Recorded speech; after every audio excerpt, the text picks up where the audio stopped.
Coming up next, the story of a song with a killer guitar riff, a high-octane vocal, and a meaning that was so rife with controversy it was banned. But what is the song really about? That's the question.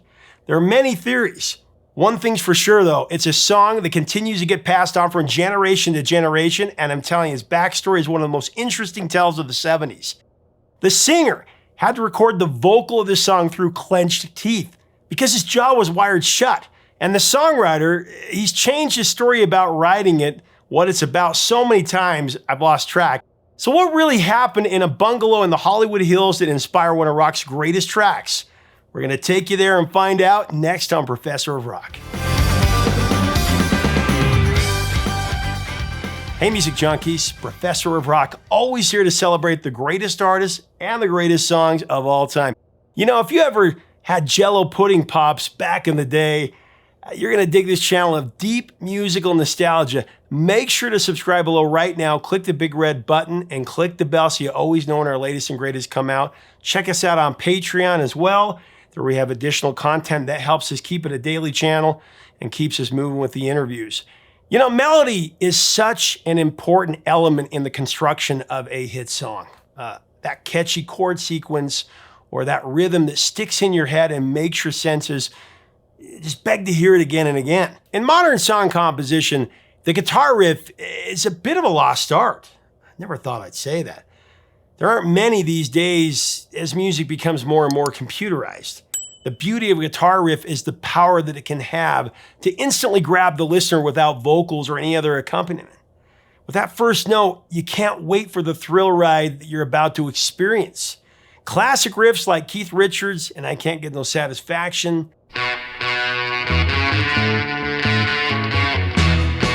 Jimmy Page's riff that kicks off Whole Lotta Love,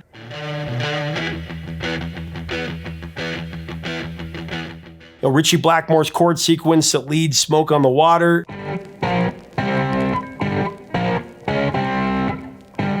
so many more. I mean, more recently, Slash's killer riff that detonates the raw intensity of Sweet Child of Mine.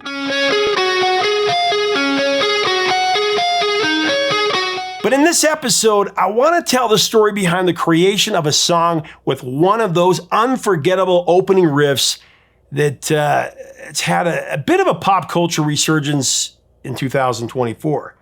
It's the 1970 single, 25 or 6-4 by Chicago.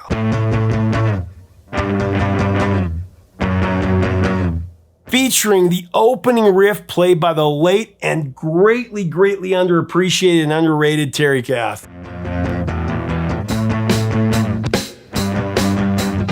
You know, there are many subplots and backstories related to the creation of 25 or 6-4, starting with how the song originated. It's such an explosive guitar song. It's surprising to learn that it was actually written by a keyboardist. I'm talking about keyboardist Robert Lamm, one of the co-founders at Chicago.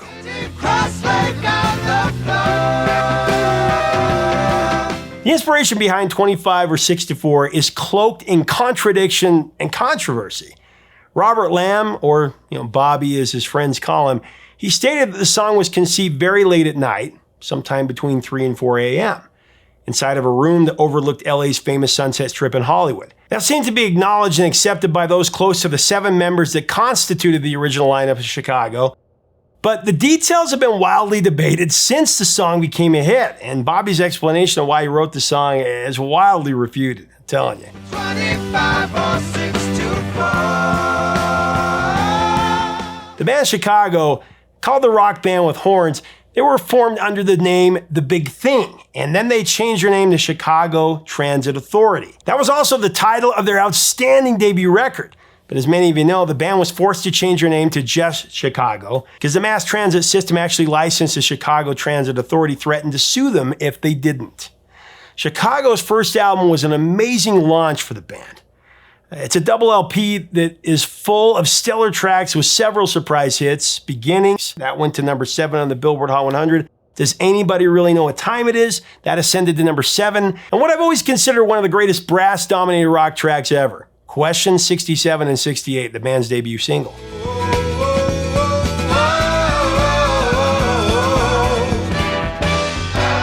Does anybody really know what time it is? What's the ring While Chicago Transit Authority set the stage for their success, Chicago 2, also a double record, that's regarded as the band's breakthrough album. It spawned 3 hit singles that penetrated the top 10 of the Billboard Hot 100. Among them were 2 tracks penned by trombonist and co-founder Jimmy Pankow, Make Me Smile, that peaked at number 9, and Color My World, reaching number 7, plus the group's first top 5 single in America, today's song subject, 25 or 6-4. 6-4. Bobby Lamm's tale of inspiration for 25 or 6-4, that started when he returned to his 20s-style bungalow in the hills above the Whiskey A Go-Go. After playing a gig at the famed nightclub, he said it was a song about the challenges of trying to write a song in the middle of the night. Recounting the moment in an interview from 2019, he described the scene vividly.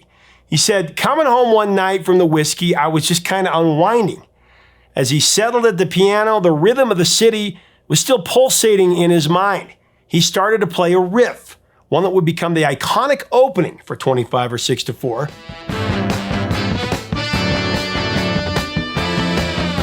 The melody, it danced in the air, carrying Bobby's thoughts across the sprawling imagery of Hollywood at night.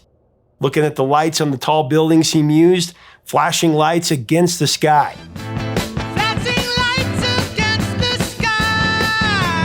Yet amidst the inspiration, he had no title for the song until he gazed across the room to an antique clock, once owned by his grandmother, actually. It was hard to read the numbers to know exactly what time it was, but it appeared that the hands on the clock were poised between 25 and 26 minutes before 4 a.m. The mystery of knowing the precise time that further sparked his imagination.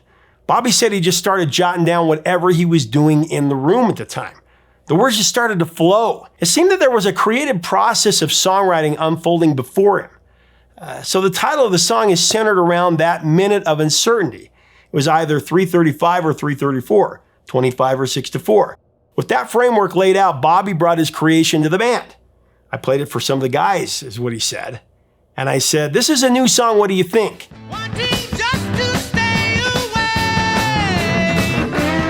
And so, born from a late-night reverie and the quiet hum of a city at rest, 25 or 6-4 took its first breath. But there were many that just couldn't buy Bobby Lamm's account for why he wrote 25 or 6-4. Many, drew their own, perhaps more interesting conclusions about what the song actually meant. Now, because of the unique phrasing of the song's title, 25 or 6-4, it's been interpreted to mean everything from a quantity of illicit drugs to the name of a famous person in code. So let's talk about the drug theory to make sense of it first. One wildly circulated rumor suggests that 6-4 was a euphemism for LSD. The dropping acid at 6 p.m. would lead to the effects of the acid fading by about 4 a.m., a span of 10 hours. Another more substantiated rumor came from the 2016 documentary The Terry Kath Experience about the life and death of Chicago guitarist Terry Kath. In the documentary, Terry's widow Camellia claims that 25 or 6-4 is about staying up late while snorting cocaine. Bobby's lyrics also imply that drugs may have been involved. The second verse that leads into the chorus is pretty straightforward, right? Staring blindly into space, getting up to splash my face, wanting just to stay awake, wondering how much I can take. Wondering how much I can take. Should have tried to do some more, 25 or 6-4. What was Bobby referring to when he wrote, should have tried to do some more? Should I try to do some more? Whether it was fact or fiction, the allusion to drug use led to the song being banned in Singapore. Now, that country has banned many other popular songs for the same reason. Lucy in the Sky with Diamonds by the Beatles and Elton John, also Mr. Tambourine Man by Bob Dylan and the Byrds, Proud Mary by CCR. Oh, and Singapore also banned Puff the Magic Dragon, Peter, Paul, and Mary. That one's not surprising. Where's your fancy stuff? Apparently, the Ministry of Information in Singapore lifted the bans on the songs I mentioned, including 25 or 6-4, so the tune can now be played on the radio or in a public establishment. That happened a little while ago. Probably one of the biggest factors that have kept the rumors flying about the meaning of 25 or 6-4 is the inconsistencies of Bobby Lamm's recollection of what inspired him to write the song. For example, in several interviews, Bobby said he looked at the antique clock to see what time it was. But in another interview, he said he looked at the clock that was positioned on a billboard on Sunset Boulevard. And then in an interview on the now-defunct Chris Isaak show that aired on Showtime back in the day, on one of the episodes, Bobby told Chris that he looked at his watch to see how late it was. So there's 3 different versions there. In the recent interview I mentioned that he did in 2019, Bobby specifically stated that he sat at the piano and he wrote the chord sequence for 25 or 6 to 4. Many other interviews, Bobby said he composed the song on a 12-string guitar with only 10 strings. That was missing, the 2 lower E strings. Yet Bobby has always asserted that 25 or 6 to 4 is not about him having a sleepless binge in his bungalow. It was just a song about a musician wrestling with inspiration to write a song, just plain and simple. Waiting for the break of day. Jimmy Pankow has also denied any drug connotation in the song. He too maintains that the song is about trying to come up with a song in the middle of the night. And it might just be that simple. One thing's for sure, 25 or 6 to 4 emerged from the Hollywood Hills as a powerful manifestation of creativity, availing Chicago's unparalleled blend of jazz-infused rock to a much broader audience.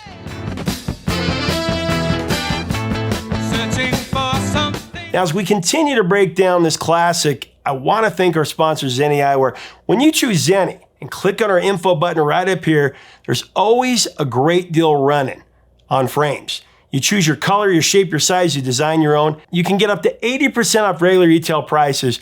Again, just click on our info button or click below to get the best price. So beyond the blaring horn section and the infectious rhythm lay an unforgettable performance by Terry Kath on 25 or 6 to 4, as I mentioned earlier.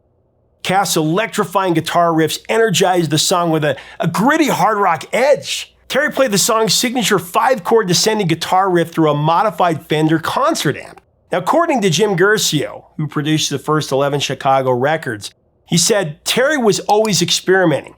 He had this weird 1950s hi-fi preamp or something, like from a Macintosh, he would go play around with first. I don't know what it was, but however he got that sound, it was a miracle. It was the sound that I wanted.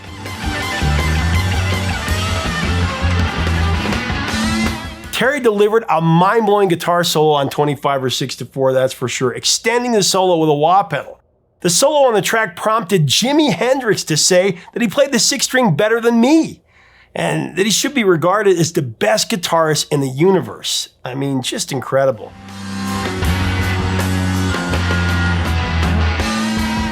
In the Terry Kath Experience documentary, a host of the most respected musicians praised Terry's searing guitar work. There was Jeff Lynne from ELO, Steve Lukather from Toto, Mike Campbell from the Heartbreakers, Dean DeLeo from Stone Temple Pilots, and Joe Walsh, amongst others.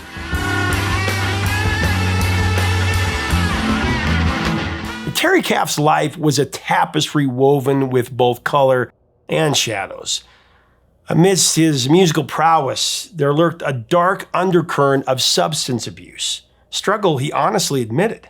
As whispers of despair echoed in his bandmates' ears, Kath grappled with inner turmoil, seeking comfort in late-night conversations and creative endeavors. The night before his final dawn, he found solace in the company of a friend, sharing tea and words until the early hours. Yet amidst the facade of normalcy, a darker truth lingered. Kath's affinity for target shooting took a tragic turn on a fateful January evening. In a moment of reckless play, he toyed with his guns, unaware of the loaded chamber that held his fate. As the clock struck 5 p.m. in Woodland Hills, California, a single gunshot shattered the silence, sealing Kath's destiny in an instant. The echoes of his untimely departure reverberated through the corridors of music history, leaving behind a legacy tinged with both brilliance and tragedy. Terry Kath had taken his final bow, leaving behind a void that Chicago never really filled. On April 8, 2016, Chicago was inducted into the Rock and Roll Hall of Fame. Michelle Kath Sinclair accepted the award on her father's behalf.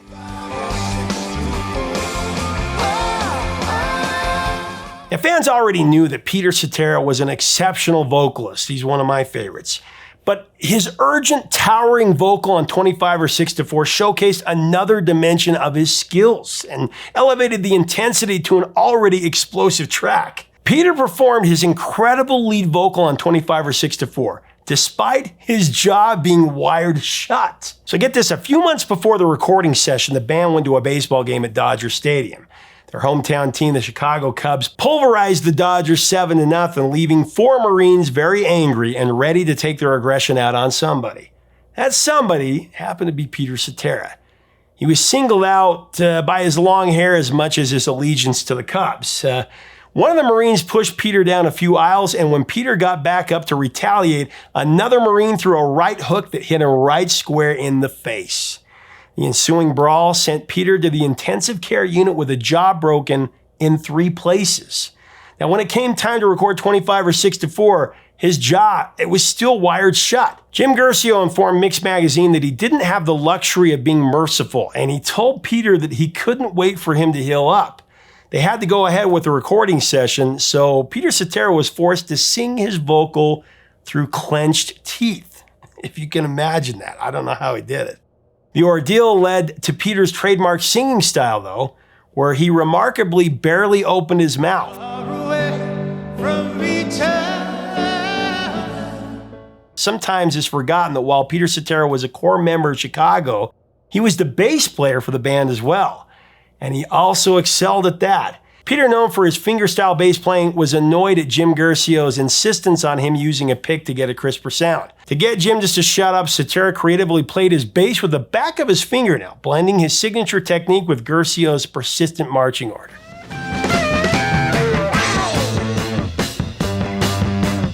The Chicago horn section of trumpet player Lee Loughnane, trombone player James Pankow, a saxophonist Walter Perzader, they were also magnificent on 25 or 6 to 4, as was the always deadly Danny Seraphine on drums.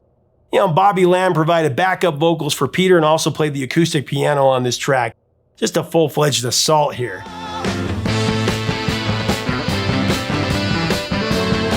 It was a monument to the collective brilliance of Chicago. This track is nearly always the closing number for the band's vivacious live show.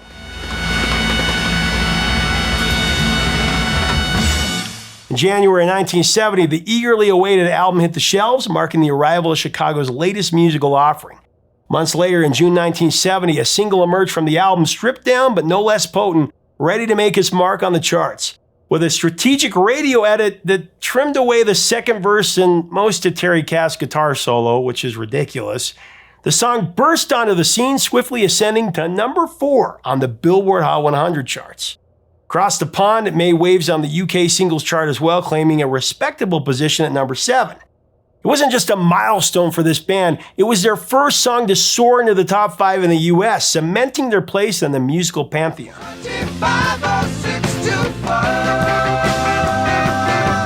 As the tune reverberated across borders, it found favor in Canada, where it reached an impressive number 2. Across Europe, it made its mark, landing most notably at number 3 in France and number 6 in Norway, leaving an indelible imprint on the global music scene for Chicago.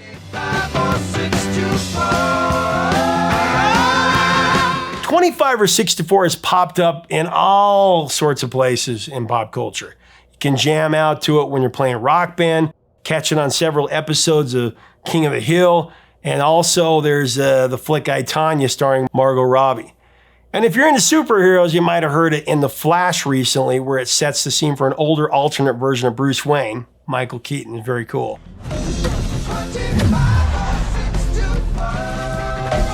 Most recently, though, 25 or 6 to 4 is the theme song for an Amazon Prime commercial.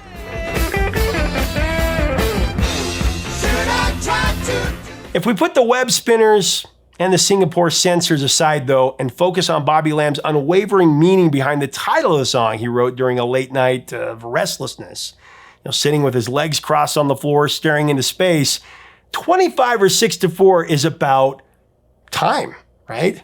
After all, Bobby liked to write about time. But as he posed in one of his earlier compositions that became a hit for Chicago, does anybody really know what time it is? Does anybody really care whether it's 25 or 6 to 4? Probably not.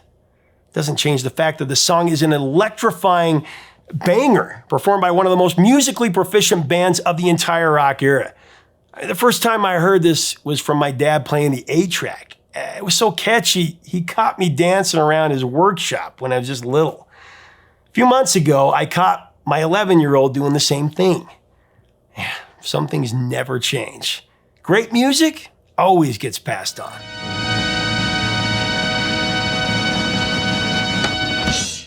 So what do you think? Was Robert Lamm being forthright here? Or just does he have a terrible memory?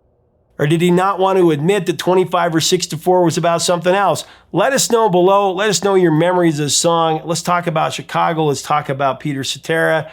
Let's talk about Terry Kath. Let's have a great tribute to them below. If you like our content, we invite you to subscribe. We'd love to have you. Until next time, 3 chords and the truth, my friends.